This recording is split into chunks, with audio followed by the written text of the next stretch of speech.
Challenge number 531. String to union. Implement the string to union type text string argument. The output should be a union of input letters. Test 1 to 3 should be a union of 1 or 2 or 3 as strings. Alright, let's check this out. This can be solved the same way you get the length of a string. And we're gonna do that. We're gonna check if t extends a string of the format infer first letter and infer rest.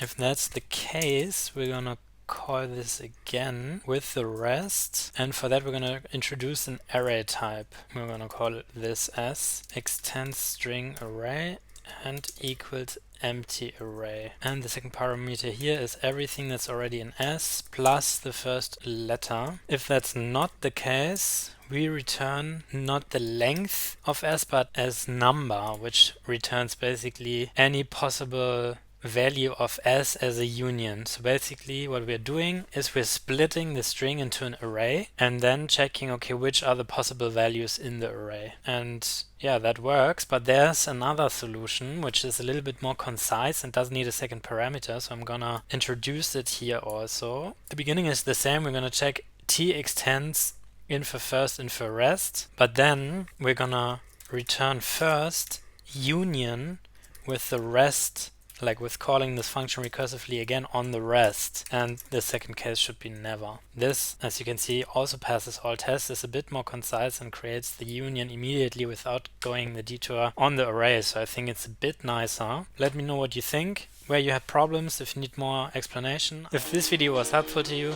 please like and subscribe. See you in the next one.